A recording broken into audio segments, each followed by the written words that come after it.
नमो सनन्ताय सहस्रमूर्तये सहस्रपादाय शिशिरोरुबाहुवे सहस्रनाम्ने पुरुषाय शाश्वते सहस्रकोटि युगधारिणे नमः। नमो कमलनाभाय नमस्ते जलशायिने नमस्ते केशवानंद वासुदेव नमोस्तुते वासुदेवस्य वासिदं भुवनत्रयं सर्वभूतनिवासांसि वासुदेवो नमोस्तुते शंकरं शंकराचार्यं केशवं बादरायणं सूत्रभाष्यकृतौ वन्दे भगवन्तो पुनः पुनः ईश्वरो गुरुरात्मेति मूर्तिभेदविभागिने व्योमवद्व्याप्तदेहाय दक्षिणामूर्तये नमः। ओम शांति शांति शांति।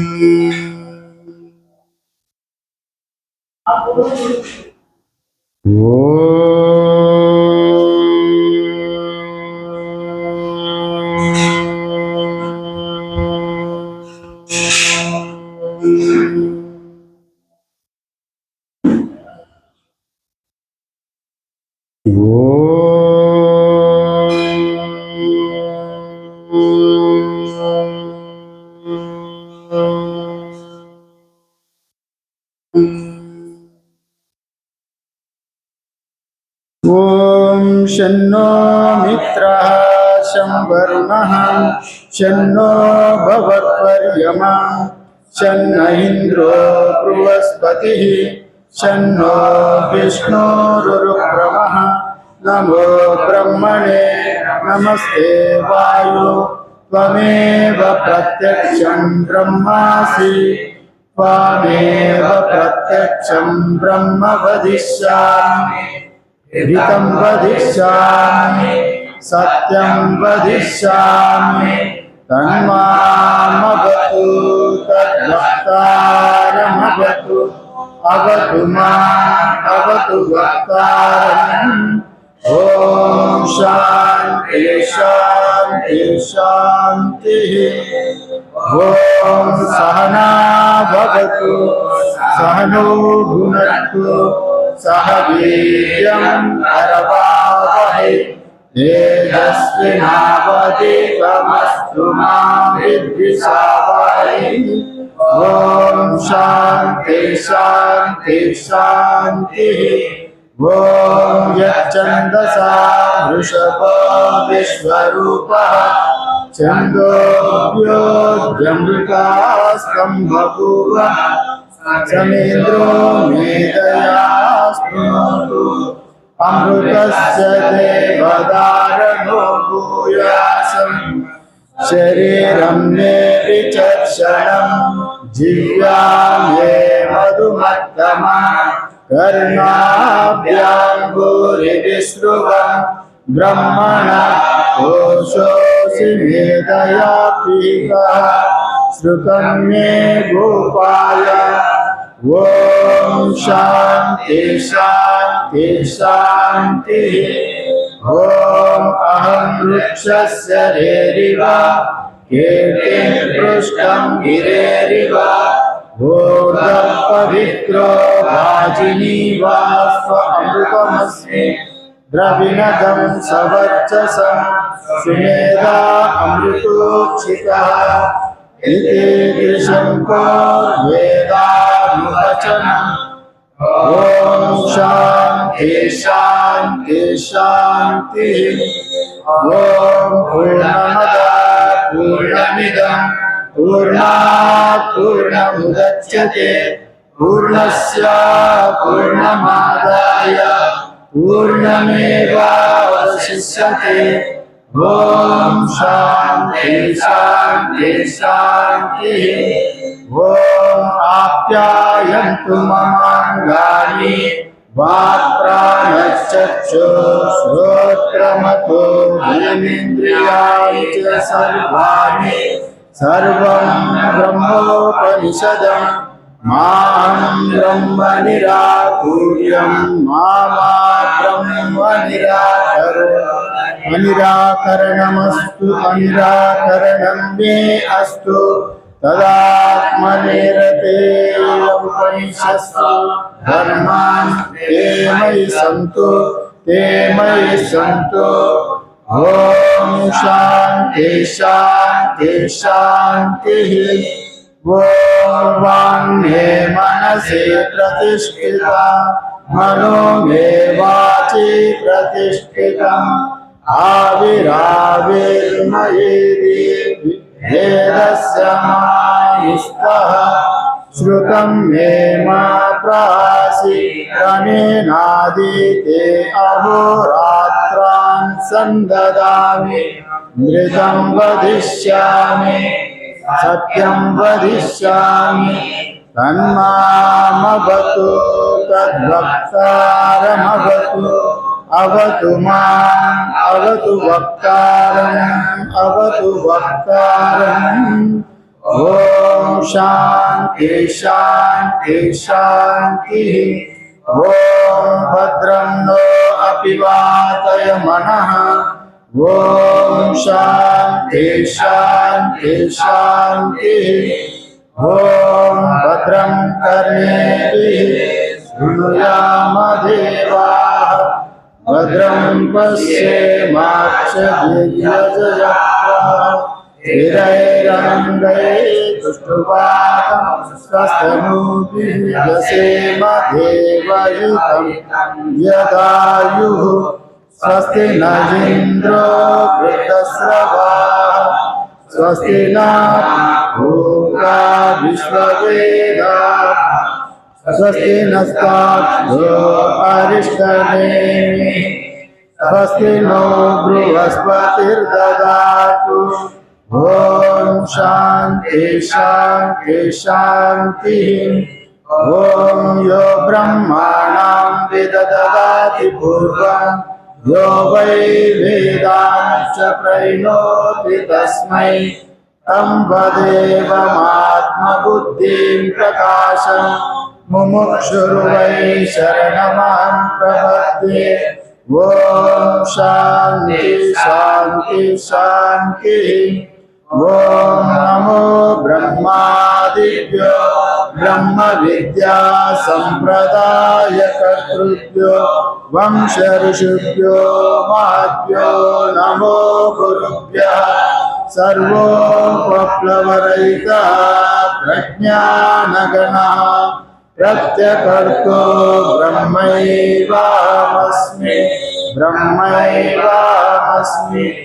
ओम नारायणं पद्मपदं वसिष्ठं शक्तिं च तत्पुत्रपराशरं च व्यासं शुकं गौडपदं गोविन्दयोगीन्द्रमतस्य शिष्यं श्रीशङ्कराचार्यमतस्य पद्मपादं च हस्तामलकं च शिष्यं तं तोटकं पातिककारमन्यत्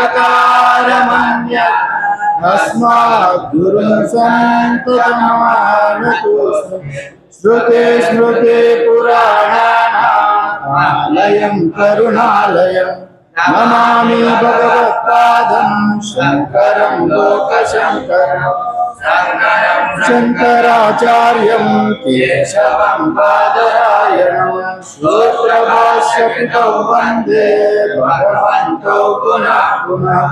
ईश्वरो गुरुरात्मेति मूर्तिभेदाविभागि व्योमवद्व्याप्तदेहाय दक्षिणामूर्तये नमः।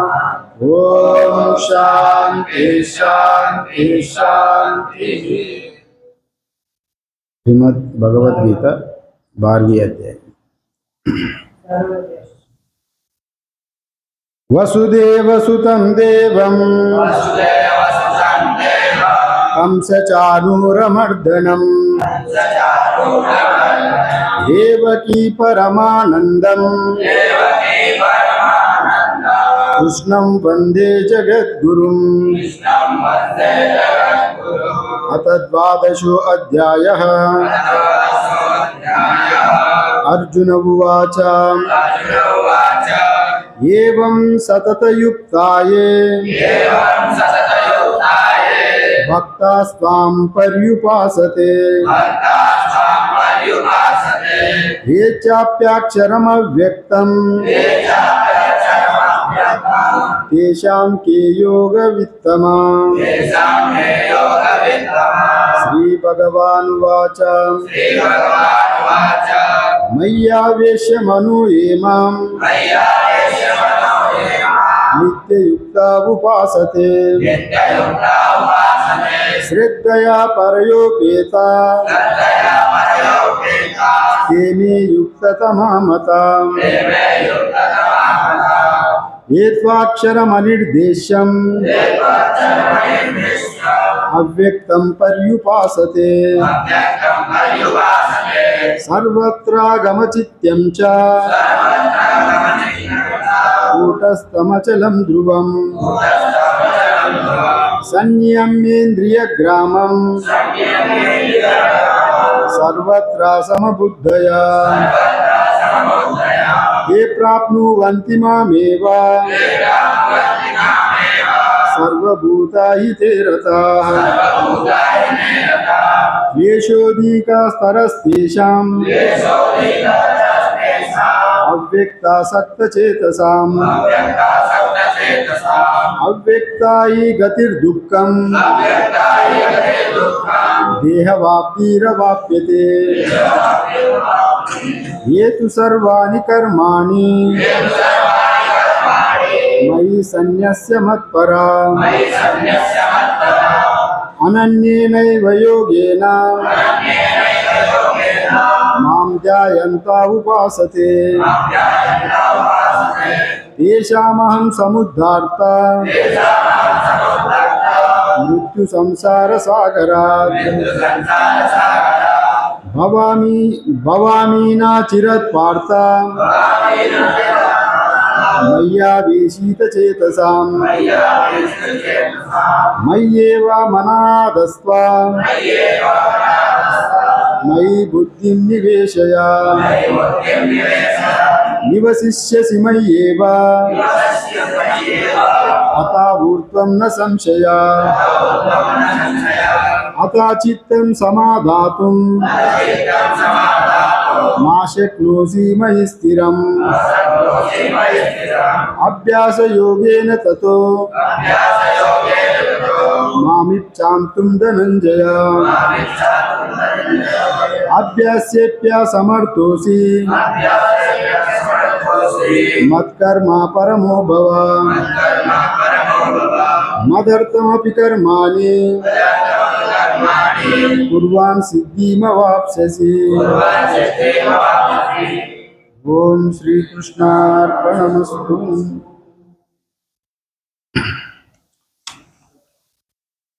हम लोग अथर्ववेदी का मांडुक्य उपनिषद का कार्य का 9वें मंत्र का भाष्य देख रहे हैं। आज देखना है, कल मंत्र का उच्चारण अर्थ भी हो गई। 9वें मंत्र का यहाँ पर भोगार्थम क्रीडार्थम इति च अन्य सृष्टि मन्यन्ते। ये तो स्पष्ट है। अन्य कुछ आचार्य लोग सृष्टि का क्रम में कुछ लोग कहते हैं भोग के लिए, कुछ लोग मानते हैं और क्रीड़ा के लिए इत्यादि कुछ सिद्धांतकर्ता मानते हैं। और इस दोनों को खंडन करने के लिए यहाँ गौड़पदाचार्य ने इसमें कह रहा है, अनयो पक्षयो दूषणम, ये दोनों को दूषण करने के लिए, भगवान का क्रीड़ा करने के लिए, भोग करने के लिए कोई आवश्यकता नहीं है, इसको दूषण करने के लिए देवस्य स्वभावोयम इति, देव का वो स्वभाव ही है, सृष्टि देव का परमात्मा का ही स्वभाव ही है, वो स्वभाव वालों को उनको क्या सृष्टि करने का क्या आवश्यकता है। स्वभाव मतलब यहाँ पर अभेद अभिव्यक्ति, परमात्मा अभेद होने के नाते उनका अभिव्यक्त होना का सृष्टि कहाँ गया। अगर परमात्मा में भी पहले से इधर बीज रूप में अथवा व्यक्ति रूप में और अव्यक्त रूप में परमात्मा ही है। अगर हम लोग स्वाभाविक कहा, हम लोग जब श्वास ले रहे हैं, श्वास लेना हमारा स्वाभाविक गुण है। अब जब श्वास अंदर ले रहे हैं तो प्रलय हो रहा है, श्वास बाहर निकले तो सृष्टि हो रहा है, अपना स्वाभाविक क्रिया है। ब्रह्म में भी ये पूरा कछुआ जैसा अपना हाथ पैर अपना अंदर सिकोड़ लिया तो वो अपना में अंदर हो गई, वो बाहर आ गए तो अपना का बाहर आ गया। बाहर आने को सृष्टि कह रहा है, अंदर जाने को प्रलय कह रहा है, वो भगवान का ये स्वरूप ही है। यहाँ वैसा अभेद दृष्टि से, अभेद अभिव्यक्ति दृष्टि से यहाँ पर वो अभिव्यक्त होने पर भी अभेद ही है, और वो अभिव्यक्त होने का पहले भी वो अभेद दृष्टि से ही है। परमात्मा वो अभेद ही है।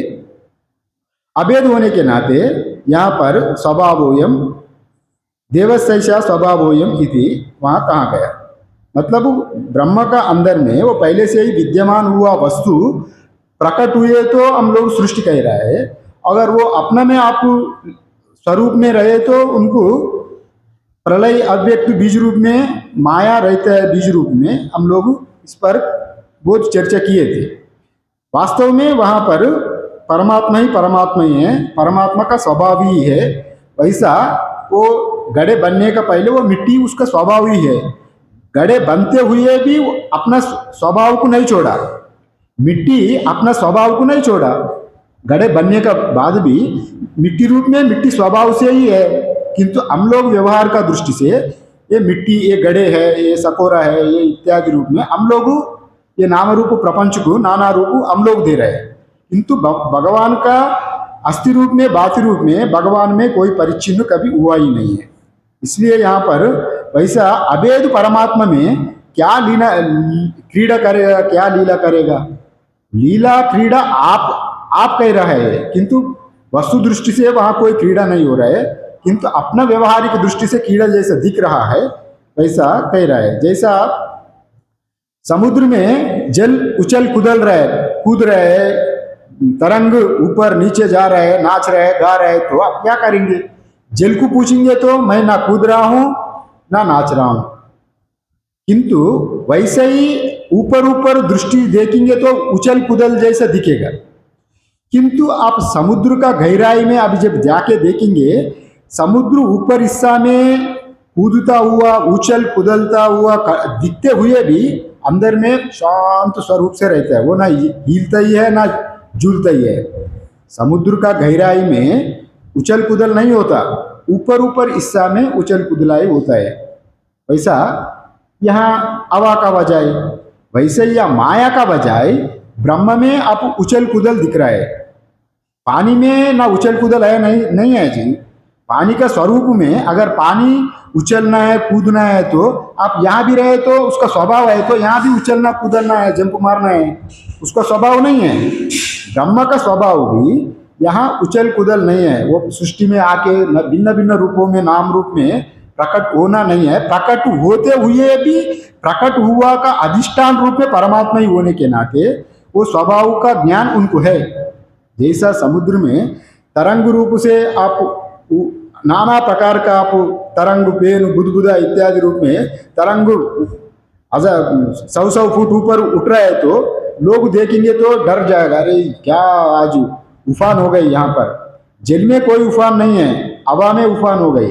हवा ये प्रपंच स्वरूप में कोई उफान नहीं है, पूरा माया में उफान होकर हमको पूरा उतल जैसा समुद्र में उथल पुथल हो रहा है, हम लोगों का भी अज्ञान का वजह से संसार को देख के उथल पुथल हो रहा है।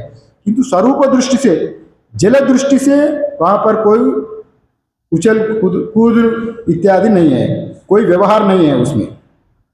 यहाँ पर ये बात यहाँ पर सिद्ध करने के लिए यहाँ पर स्वभाव कहाँ गया, देवस्य स्वभाव, उसी उनका स्वभाव ही है, स्वरूप में कोई भेद नहीं है। और स्वरूप का बोध रहते हुए अगर आपको जल को पूछेंगे, अरे आप इतने उछल कुदल क्यों कर रहे हैं, मैं ना उछल रहा हूँ ना कुदल रहा हूँ, यहाँ आपका मन उछल कुदल हो रहा है।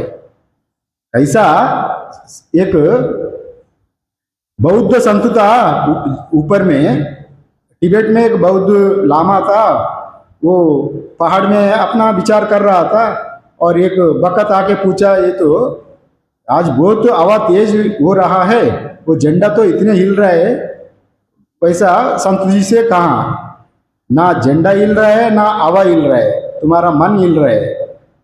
अगर झंडा का हिलने का स्वभाव नहीं है, अगर ये कपड़ा क्या हिलेगा, यहाँ अगर कपड़ा का स्वभाव ही हिलना है तो जहां भी रखे वो हिलते ही रहना।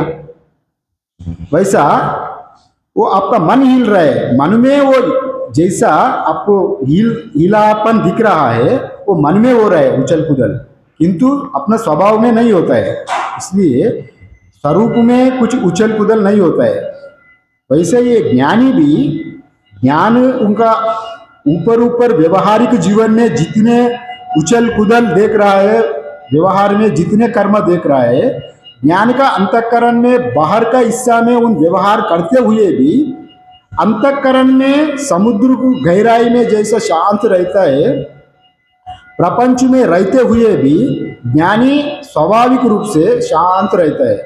ऐसा परमात्मा भी ऊपर ऊपर हिस्सा में उनको आभास रूप में, विश्व तेजस प्राज्ञ रूप में आप व्यवहार दिखते हुए भी अंतर्मुख से उन शांत रहता है, उनमें कोई व्यवहार ही नहीं हो रहा है, उनका माया में व्यवहार हो रहा है, परमात्मा में कोई व्यवहार नहीं हो रहा है। और इसको बताने के लिए 7वें मंत्र में आपको बता दें। और देवस्य स्वभावम पक्षवम आश्रित्य सर्वेषां व पक्षाणाम आप्तकामस्य का स्पृहा इति। मतलब यहाँ ये दोनों को खंडन करने के लिए, कोई देव परमात्मा क्रीड़ा के लिए सृष्टि किया, भोग के लिए सृष्टि किया, इसको खंडन करने के लिए यहाँ बताया आप्तकामस्य का स्पृहा। जो आत्मकाम पुरुष, अकाम पुरुष, वही आप्त काम होता है। आप्त काम मीन्स आत्मा को प्राप्त किया हुआ पुरुष, आत्मा को अपरोक्षतः अनुभव किया हुआ पुरुष, उनको क्या कामना होता है, इसको एक दृष्टांत दे रहे हैं। जैसा नहीं रज्वादीनाम अविद्या स्वभाव व्यतिरेकेन सर्पादि आभासत्वे कारणम शक्यम वक्तुम इत्यादि ये कहा गया। मतलब जिसका अधिष्ठान का ज्ञान हो गया, वो आभास रूप सर्प का ज्ञान हो गया, आपको सर्प को देख लिया, सर्प में विकल्प क्या देखेगा वो, जैसा माला धारा दंडा सर्प इत्यादि रज्जु का ज्ञान, जिसका अधिष्ठान रज्जु का ज्ञान हो गई, रज्जु का ज्ञान होने के बाद वो सर्पादि में नाना विकल्प नहीं देखेगा, वो आभासत्वे कारणम शक्यम वक्तुम, वो आभास का कारण क्या देखेगा, आभास है सर्प है, सर्प माला दारा दंडा इत्यादि आभास है, सर्प में अधिष्ठान में वो आरोपित कर रहे हैं। किंतु जिसका रज्जु का ज्ञान हो गया, रज्जु का जो अविद्या मिट गई, वह रज्जु रूप में जान लिया, उनको ये भ्रम कैसे होगा, इसलिए वैसा नहीं होगा। वैसे ही जैसा ब्रह्मा ज्ञान को अनुभव किया पुरुष, उनको ये पूरा प्रपंच को देखते हुए भी, व्यवहार करते हुए भी उनको ये पूरा प्रपंच दिखेगा नहीं। और परमात्मा क्रीड़ा के लिए, भोग के लिए परमात्मा सृष्टि क्यों बनाता है, वो अपना आप में स्वरूप का दृष्टि होने के नाते दिखने वालों को वैसे दिख रहा है। ये हो सकता है परमात्मा भोग के लिए क्रीड़ा किया, क्रीड़ा करने के लिए किया, अपना अज्ञानी का दृष्टि से ज्ञान ना होने के नाते हम लोगों का कल्पना है, कल्पना से इत्यादि रूप में हम लोग बनाया। परमात्मा जीवों को उद्धार करने के लिए, कर्म फल को फलीभूत करने के लिए इत्यादि रूप में नाना रूप कल्पना हम लोग किया। हम लोग मतलब शास्त्र भी किया। जब तक जैसा जैसा अधिकारी अधिकारी वेद से शास्त्र को भी उपदेश देने का विधान है। जैसे जैसे आगे बढ़ता जाएगा, पूर्व पूर्व जैसा साधक मुमुक्षु पूर्व पूर्व गति से आगे बढ़ेगा, उत्तर उत्तर गति से जब आगे बढ़े तो पूर्व पूर्व गति अपना आप छूट जाएगा। मतलब यहाँ जैसा जितने कर्म उपासना अनुष्ठान इतने जप तप इत्यादि, अब जब जैसे जैसा आप अधिष्ठान को समझने के लिए ये सब कुछ ही यहाँ पर आपको शास्त्र में भी उल्लेख है, शास्त्र भी अनुशासन करता है वैसा वैसा करो। अब जैसे जैसे आगे बढ़ते जाएंगे वैसे वैसे ही उत्तर उत्तर बढ़ते बढ़ते पूर्व पूर्व अपना आप छूट जाता है।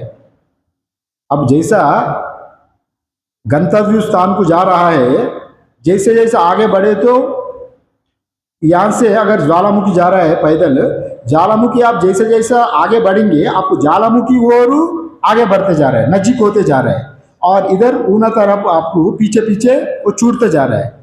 वैसे ही कर्म उपासना भी आप जैसे जैसे आप अधिष्ठान को समझने के लिए जाए तो ये पूर्व पूर्व कर्म अपना आप छूट जाता है।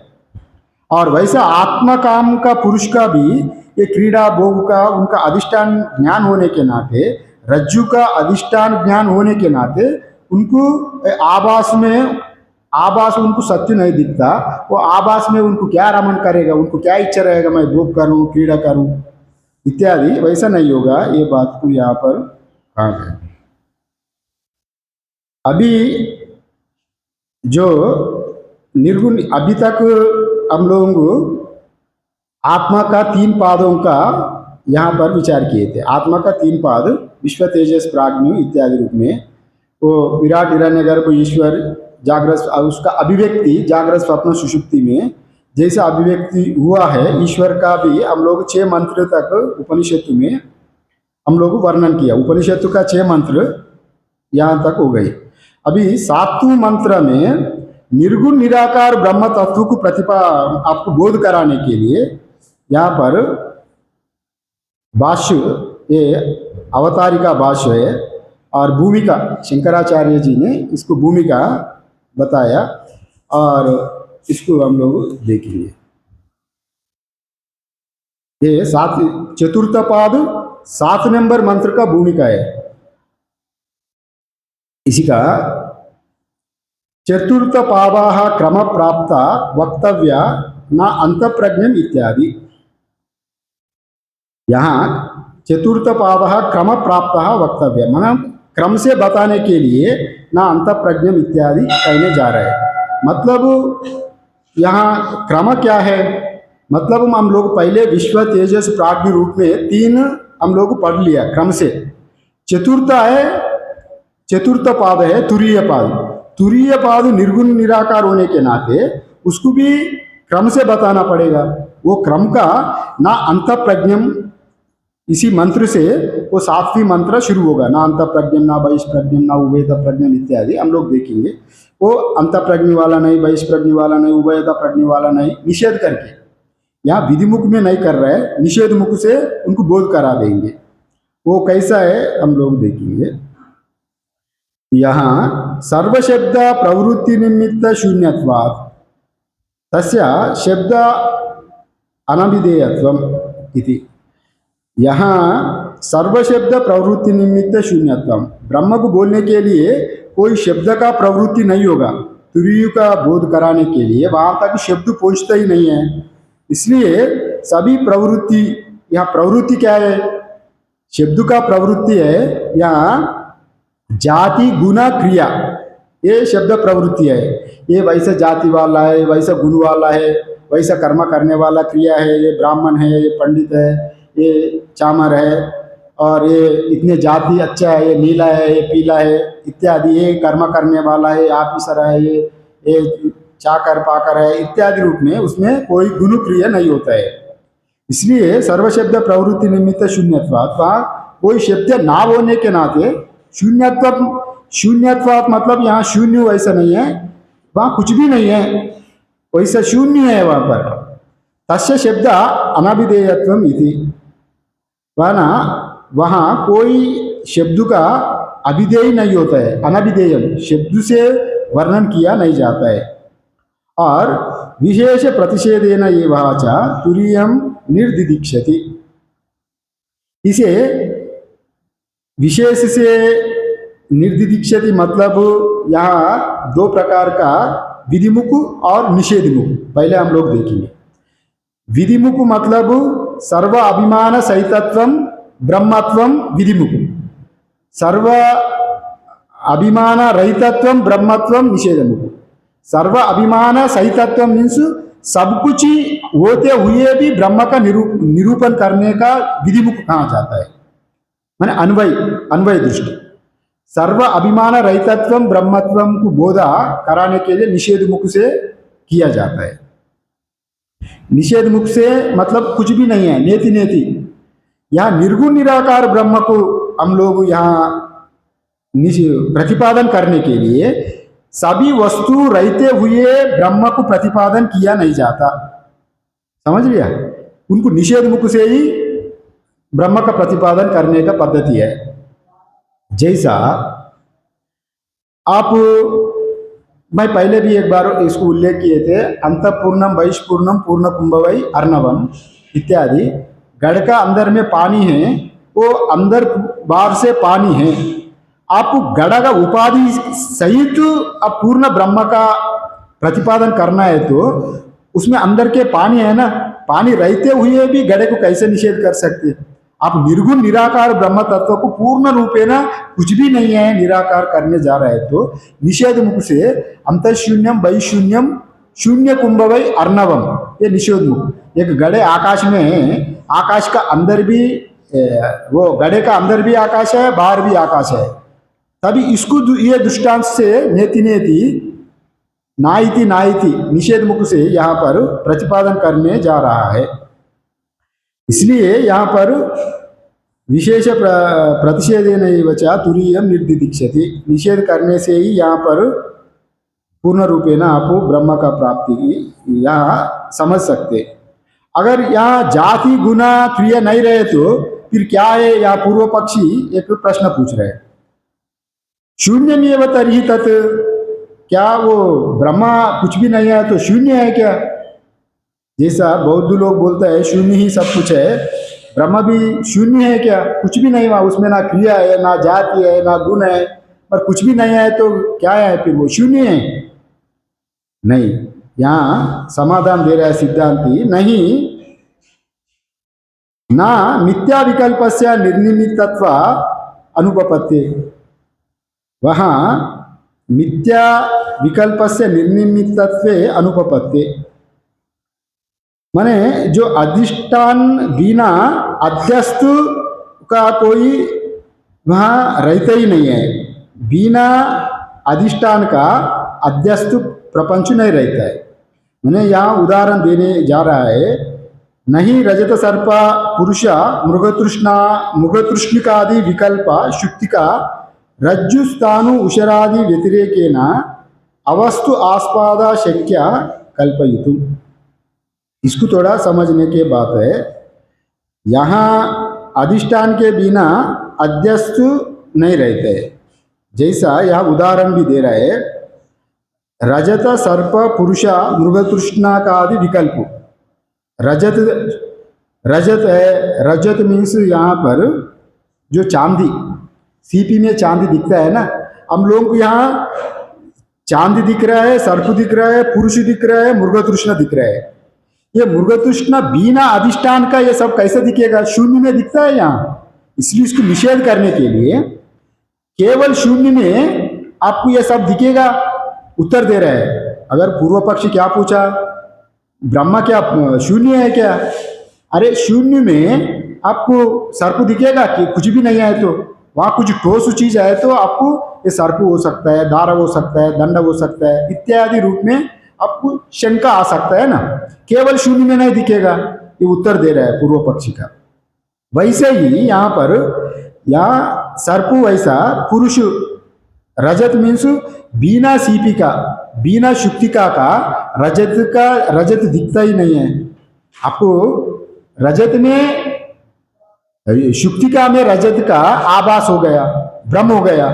समुद्र में किनारे घूम रहा था रेत में, आपको चमकीला दिख रहा है, तो चमक चमक चांदी जैसा दिख रहा है, तो यहाँ चांद या पकड़ने गए जाए तो वो एक शुक्ति का एक कीड़ा है, वो अंदर चले गए, वो भ्रम मिट गए ना आपका। वहां बिना शुक्तिका का आपको रजत है बोल के कैसे आप मालूम पड़ा।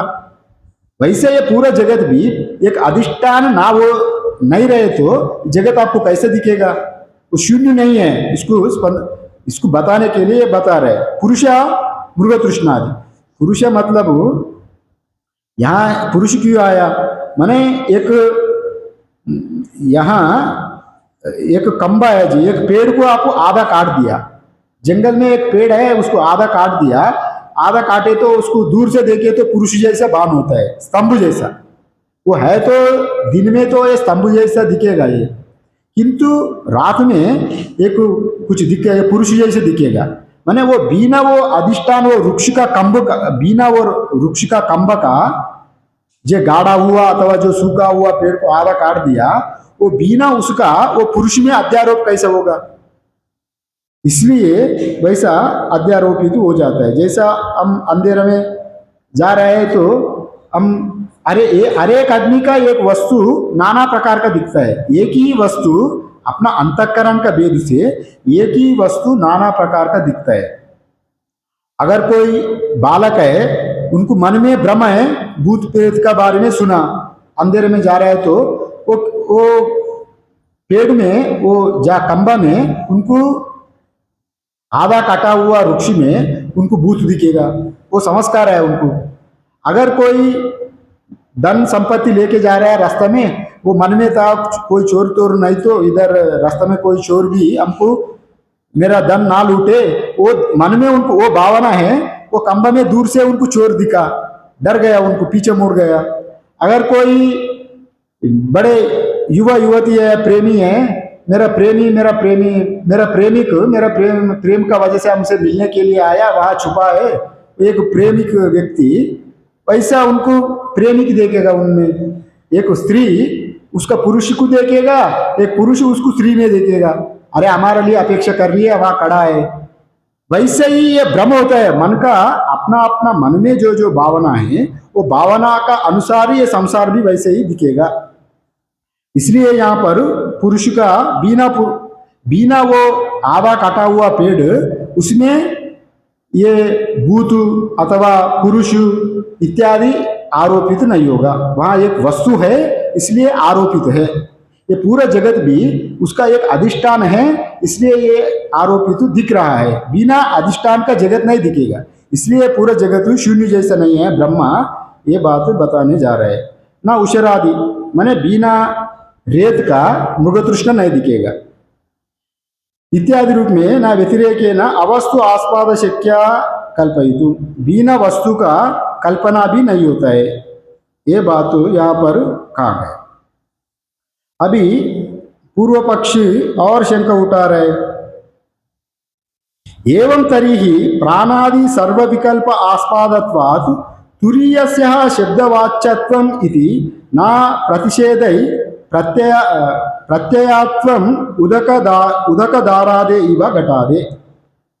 यहाँ पूर्व पक्षी का और एक प्रश्न उठा रहे, जो प्राणादि इत्यादि, जो जितने प्राणादि सर्व विकल्प आस्पादत्वात्, प्राणादि मतलब सब कुछ लेना यहाँ पर, विश्व तेजस प्राज्ञ इत्यादि जो आपका है यहाँ पर आश्रय, वो होते हुए भी आप निर्गुण ब्रह्म का प्रतिपादन क्यों नहीं करता।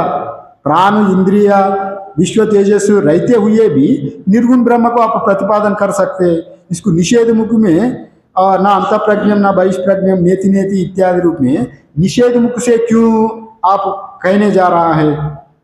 जैसा उदक आधार है, माने गड़े में पानी रहते हुए भी गड़े का ये गड़े है, सीधा बोल दो ये गड़े है, पैसा समझा दो। फिर गड़े का पानी खाली करके गड़े को क्यों समझा रहा है, ऐसा बोले तो यहाँ घड़े में पानी है, अगर कोई मैं किसी को बोलूँगा ये घड़ा है, वो कोई नादान बालक हो घड़े का सही तो पानी सही तो घड़े को घड़े समझेगा, फिर इसमें भी कुछ विकल्प आ जाएगा। इसलिए इसको नेति नेति निषेध मुख से ही कल्पने कहने का यहाँ पर विधान है, क्योंकि प्राण आधार आदेय का संबंध जब दो वस्तु है जी, आधार आदेय का संबंध दो ठोस चीजों का ही आधार आदेय बनता है। एक कल्पित एक वस्तु का दोनों के बीच में आधार आदेय नहीं बनता। अगर ये अब ये आसन है, इसमें नहीं बैठा, ये आधार है, मेरा शरीर आदेय है, ये दोनों आधार आदेय संबंध बनेगा ये दोनों को। किंतु एक भ्रमित वस्तु ना होते हुए भी उसका साथ आधार एक आभास का आधार का दोनों संबंध नहीं बनता। इसका ही यह बताने जा रहा है। ना प्राणादि विकल्पस्य असत्यत्वात् शुक्तिकादिषु इव रजतादे। जो प्राणादि विकल्प असद्रूप होने के नाते वो शुक्तिका रजत जैसा है। शुक्तिका में सीपी में चांदी देखा, वो चांदी सीपी दोनों, अगर चांदी भी सत्य है, चांदी सीपी भी सत्य है, चांदी भी सत्य है, दो सत्य है तो दोनों को हम लोग कंपेयर कर सकते। यहाँ एक आधार एक मिथ्या है, असत्य है, एक सत्य है, प्राणादि विकल्प असत्य है। ब्रह्मा यहाँ समझने का बात है, निर्गुण निराकार ब्रह्म तुरीय वस्तु सत्य है, उसमें कल्पित वस्तु पूरा विश्व तेजस प्राज्ञ इतने जितने दिख रहा है वो शुक्ति का वो रजत जैसा है। रजत स्थान में, रजत मतलब चांदी का स्थान में विश्व तेजस प्राज्ञ प्राणादि विकल्प है और वो मिथ्या है। मिथ्या को और सत्य वस्तु से आप कैसा एक ही कंपेयर कर सकते? दो सत्य वस्तु थे, ये वैसा है ये वैसा है, दोनों को कंपेयर कर सकते।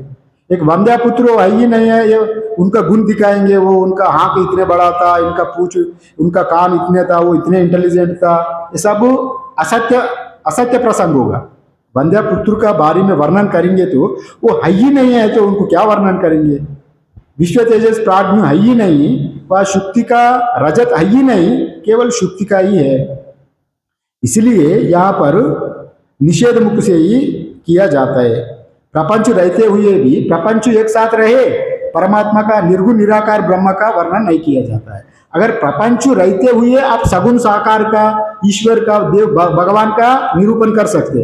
भगवान चतुर्भुज मूर्ति है, शंख चक्र गदा वाला है, ये इतने ये आकाश जैसा है, ये इतने नील जैसा नीला कलेबर वाला है, इत्यादि रूप में आप साकार सगुण वाला को वर्णन कर सकते। निर्गुण निराकार ब्रह्म को ये नेति नेति इति हिसाब से ही यह वर्णन किया जाता है। उदाहरण रूप में अगर किसी छात्र ने सिनेमा में गया, सिनेमा के बारे में सुना, हमारा संत लोग इस निषेध मुख को वर्णन करने के लिए कई प्रकार का वर्णन किए थे, पूर्व संत लोग, आचार्य लोग। इसी एक आचार्य जी का मैं प्रसंग में देखा था, इसी का वर्णन किया, निषेध मुख को कैसा वर्णन करता है।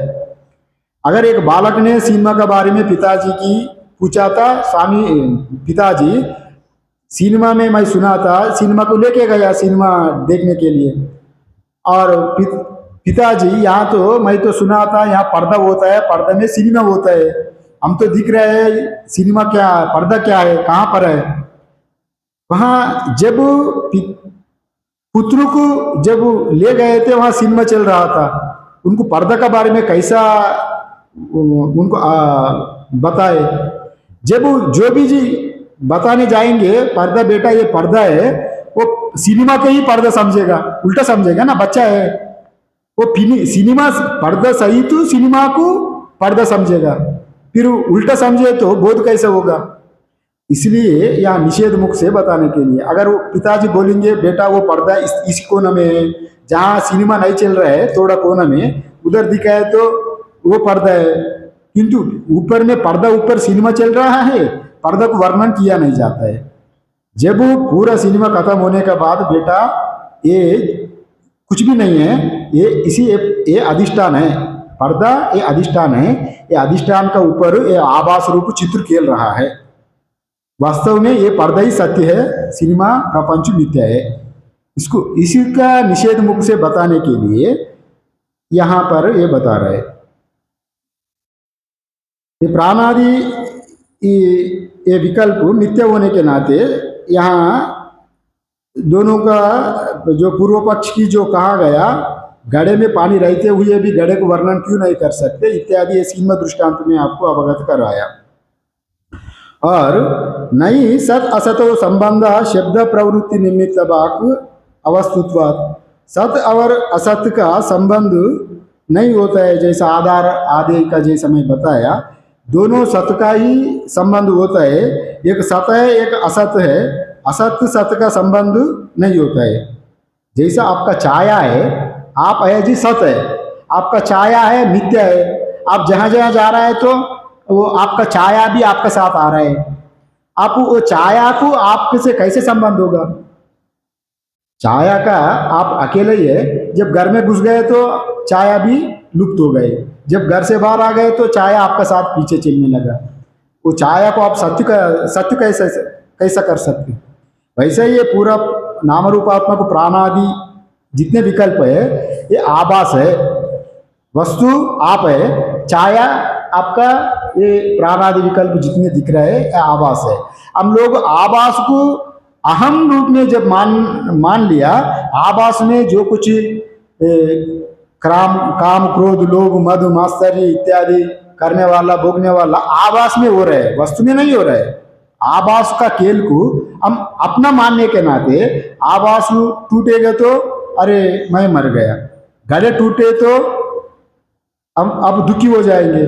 किंतु जो मिट्टी का बच्चे लोग खेलते हैं ना जी, छोटे छोटे गुड़िया लेके मिट्टी में, थोड़ा से मिट्टी में खेला, वो हाथी बनाया घोड़ा बनाया इत्यादि, थोड़ा हाथी घोड़ा वो टूट गई, वो रोने लगेगा मेरा हाथी टूट गई, मेरा हाथी टूट गई। जो समझदार उनका पिताजी माताजी, उनको समझ में आया ना मिट्टी टूट गया, मिट्टी में मिल गई। ये छोटा नादान बच्चा है, ये अपना घोड़ा अपना उसका खिलौनों को वो अपना समझा, वो उनका उतने एकत्रित हो गया मन में, मेरा खिलौना टूट गया, मेरा राजा टूट गई, वो रोने लगेगा। और जितने भी उनको लड्डू खिलाओ दूध पिलाओ जो कुछ दो वो रोकेगा ही नहीं, क्योंकि वो खिलौनों का साथ उनको एकत्रित हो गया ना मन, ये मेरा ही खिलौना है, मैं इससे आनंद ले रहा हूं। वैसे ही ये प्रपंच में भी जितने जो वस्तु दिख रहा है ना, मेरा बेंज कार है, मेरा चार मंजिला बंगला है, मेरा इतने बैंक बैलेंस है, इतने करोड़ है, ये सब बच्चे लोगों का जैसा खेलने में जितने मिट्टी से रेत से बंगला बनाता है वो गिर जाए तो टूट जाता है, वैसे ही हमारा जी अवस्था यही है। हम लोग इतने बंगला बनाता है, इतने मकान बनाता है, इतने होटल बनाता है, ये सब व्यवहार में बड़ा आनंद लेता है, बड़ा खेलता है कूदता है। बच्चे लोग मिट्टी में जैसे खेल रहे हैं, बड़े लोगों को समझता है बेवकूफ बच्चा है, या थोड़ा देर के लिए रो रहा है, वो उसको नष्ट हो गए तो कोई हाथ राजा मर गए तो रो रहे हैं, किंतु बड़े लोगों को समझ में है।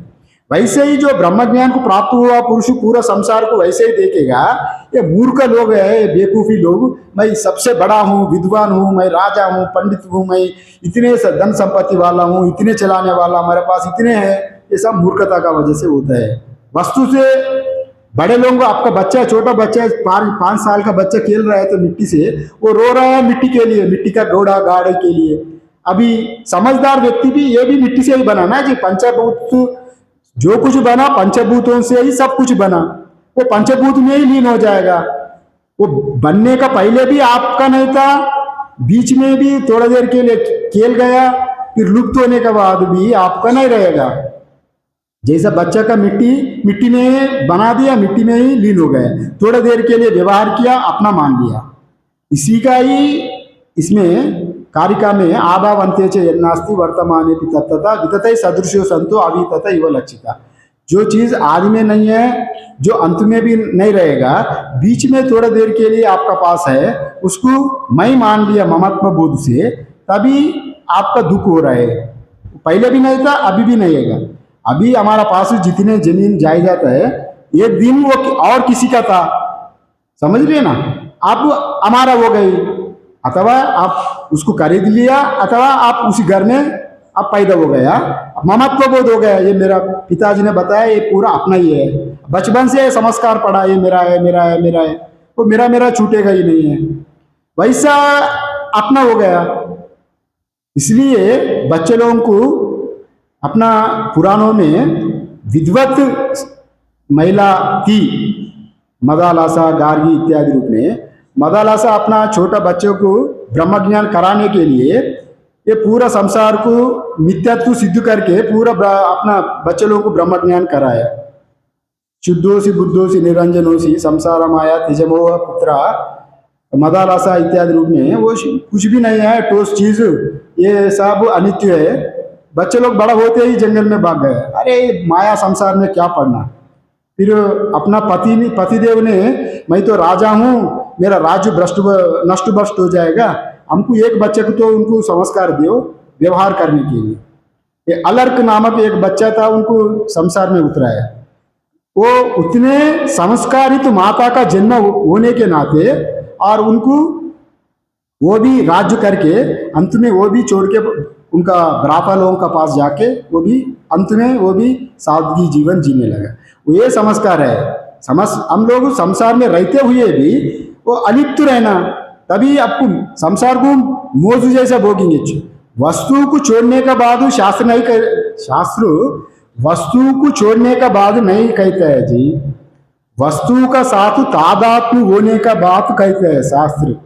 अभी कई संत लोग बताते हैं ये सब मिथ्या है, सब छोड़ दो छोड़ दो।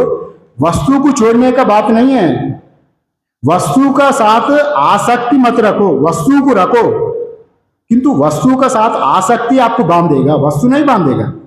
आपको पास सोना है जी, सोना क्या बांधेगा आपको? सोना अलमार में फेंक दिया, वो जड़ है, वो क्या बांधेगा? किंतु सोने का साथ ममत्व बोध हो गया, अरे वो मेरा पास रोज आप चिंता कर रहा है, इतने 1 किलो सोना मेरा पूर्वज लोग हमको दिया, गाड़ के रख दिया, वो अभी दाम बढ़ रहे हैं, इसको अगर वो खो गए तो आपको हार्ट अटैक आ जाएगा, क्योंकि इतने दिन से ममत्व बोध हो गया। वो जड़ सोना क्या बांधेगा आपको? इसलिए ये कोई बांधने वाला चीज नहीं है, ये बंधन अज्ञान से ही बांधता है, वो मिथ्या कल्पित है। जैसा अपना आम सत्य है, हमारा छाया मिथ्या है, छाया में आभास में ममत्व बोध होने के नाते हम लोग ये संसार में बांध गया।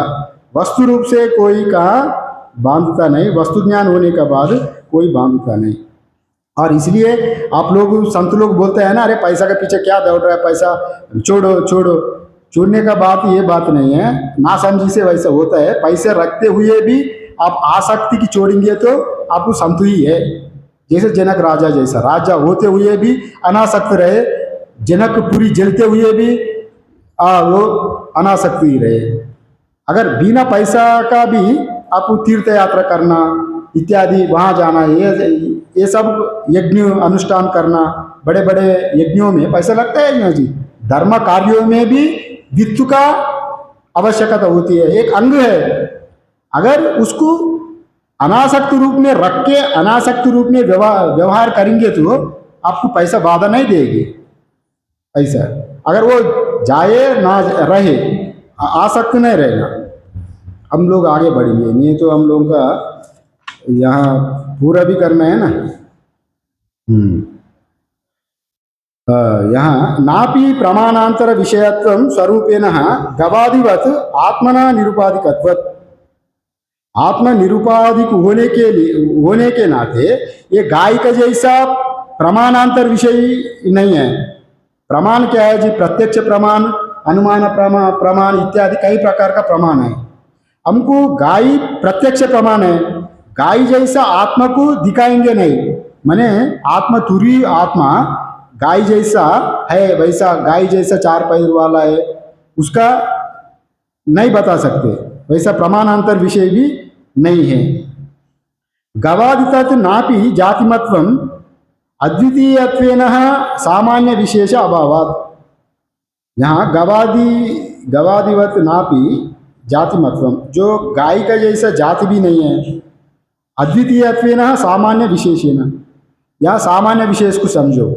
सामान्य रूपेण मीन्स गाय जात की हम लोग सामान्य मानते हैं।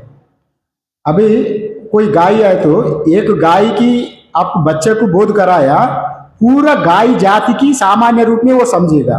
मैंने एक कभी भी बच्चा गाय की नहीं देखा, बेटा ये पूछा था ये क्या है, ये गाय है, दूध देता है, हम लोग इसी का दूध को सेवन करता है, इसी का ही से ही मक्खन बनता है, घी बनता है, माताजी पिताजी ने बताया। तो जहां भी गाय देखेंगे तो सामान्य रूप से पूरा वो गाय की समझेगा।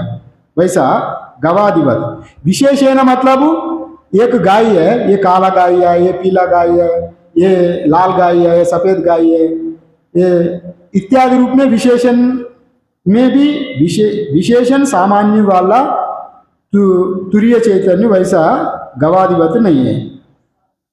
वो अद्वितीय होने के नाते, माने वहां पर कोई गुण दोष ना होने के नाते, जाति गुना भेद ना होने के नाते, ये काला गाय, ये पीला गाय, यहाँ ये नील कमल इत्यादि ब्रह्म को नहीं दिखा सकते।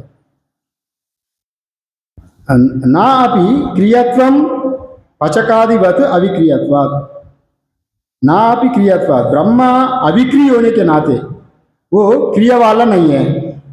परमात्मा परब्रह्म अविक्रिय होने के नाते या कोई क्रिया वाला नहीं है। पाचकादिवत, यहाँ एक उदाहरण दिया गया। पाचकादि मतलब जो रसोई में पाचन करता है ना, पाचन क्रिया करने वाला, हम लोग कहते हैं कुक, जो रसोई करने वालों का जैसा काम करने वाला भी क्रिया भी नहीं होता है। अविक्रिय होने के नाते ये अविक्रिय, ब्रह्म अविक्रिय बताने के लिए यहाँ पर पचकादि क्रिया ये बताया। मतलब अपना यज्ञ याग आदि उपासना इत्यादि कर्म करके ब्रह्म को नहीं पा सकते।